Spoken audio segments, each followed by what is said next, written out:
ಪ್ರಜ್ವಲ್ ಕುಟುಂಬಸ್ಥರು ಯಾರ ಸಂಪರ್ಕಕ್ಕೂ ಸಿಗ್ತಿಲ್ಲ. ಸಂಪರ್ಕ ಮಾಡಲು ಅವನು ಎಲ್ಲಿದ್ದಾನೆ ಗೊತ್ತಿಲ್ಲ. ಪ್ರಜ್ವಲ್ ರೇವಣ್ಣ ತಲೆಮರೆಸಿಕೊಂಡ್ರೋ ಅಂತ ವಿಚಾರಕ್ಕೆ ಸಂಬಂಧಪಟ್ಟಂತೆ ಮೈಸೂರಿನಲ್ಲಿ ಚಾಮುಂಡೇಶ್ವರಿ ವಿಧಾನಸಭಾ ಕ್ಷೇತ್ರದ ಜೆಡಿಎಸ್ನ ಶಾಸಕ ಜಿಟಿ ದೇವೇಗೌಡ ಹೇಳಿಕೆಯನ್ನು ಕೊಟ್ಟಿದ್ದಾರೆ. ಇದಕ್ಕಾಗಿ ರಾಜ್ಯ ಸರ್ಕಾರ ಈಗಾಗಲೇ ಬ್ಲೂ ಕಾರ್ನರ್ ನೋಟಿಸ್ ಅನ್ನು ಹೊರಡಿಸಿದೆ. ಸರ್ಕಾರ ತನಿಖೆ ಮಾಡಿದ್ರೆ ಸತ್ಯಾಸತ್ಯತೆ ಹೊರಬರುತ್ತೆ. ಯಾರು ತಪ್ಪು ಮಾಡಿದ್ದಾರೆ ಅವರಿಗೆ ಶಿಕ್ಷೆ ಖಂಡಿತವಾಗ್ಲೂ ಆಗತ್ತೆ. ಇದಕ್ಕಾಗಿ ರಾಜ್ಯ ಸರ್ಕಾರ ಈಗ ಬ್ಲೂ ಕಾರ್ನರ್ ನೋಟಿಸ್ನ ಹೊರಡಿಸಿದೆ. ಸರ್ಕಾರ ತನಿಖೆ ಮಾಡಿಸಿದ್ರೆ ಸತ್ಯಾಸತ್ಯತೆ ಹೊರಬರುತ್ತೆ.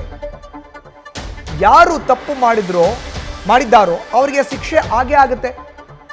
SITಯೇ ತನಿಖೆ ಮಾಡುತ್ತೆ ಅಂತ ಶಾಸಕ ಜಿಟಿ ದೇವೇಗೌಡ ಹೇಳಿಕೆ ಕೊಟ್ಟಿದ್ದಾರೆ. ಹೆಂಗ್ ಸಂಪರ್ಕ ಮಾಡೋದು ಅಂದ್ರೆ ಹೆಂಗೆ ಸಿಕ್ಕಿದ್ರೆ ತಾನೇ ಸಂಪರ್ಕ ಮಾಡೋದು. ಯಾವ ಸಂಪರ್ಕಕ್ಕೂ ಸಿಕ್ಕಿಲ್ಲ. ಯಾರು ಅದರಿಂದ ಯಾರಿಗೂ ಗೊತ್ತಿಲ್ಲ. ಕಾಂಗ್ರೆಸ್ ಕೈವಾಡ ಇದೆ ಅಂತ ಹೇಳ್ತಿದ್ರಿ ಸರ್, ಆದ್ರೆ ಇದೀಗ ಬಿಜೆಪಿಯ ಮಾಜಿ ಶಾಸಕರು ಕೈವಾಡ ಕೂಡ ಇದೆ ಅನ್ನೋ ಮಾತುಗಳು ಕೇಳ್ತಾ ಇದೆ. ಅದೆಲ್ಲವೂ ಕೂಡ ತನಿಖೆ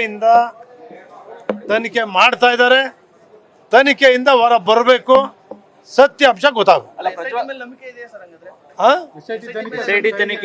ಮುಖ್ಯಮಂತ್ರಿಗಳು ಹೇಳಿದ್ದಾರೆ, ನಾನು ಯಾವುದೇ CBI ಕೊಡೋ ಪ್ರಶ್ನೆ ಇಲ್ಲ. ನನ್ನ ಅಧಿಕಾರಿಗಳ ಮೇಲೆ ನನಗೆ ನಂಬಿಕೆ ಇದೆ. ಅವ್ರ ನಂಬಿಕೆ ಇಡಿ, ಅವ್ರು ನಂಬ್ತಾರೆ. ಕರೆಕ್ಟಾಗಿ ಎಲ್ಲನೂ ಕೂಡ ಯಾರು ಪೆನ್ ಡ್ರೈವ್ ತಯಾರು ಮಾಡಿದ್ರು, ವಿತರಣೆ ಮಾಡಿದವರು ಅವ್ರನ್ನೂ ಕಂಡು ಹಿಡಿತಾರೆ. ತಪ್ಪು ಮಾಡಿರ್ತಕ್ಕಂಥ ಶಿಕ್ಷೆನೂ ಕೂಡ ಅವ್ರು ಕೊಡ್ತಾರೆ ಅಂತಕ್ಕಂಥ ವಿಚಾರವನ್ನು ಮುಖ್ಯಮಂತ್ರಿಗಳೇ ಹೇಳಿದ್ದಾರೆ.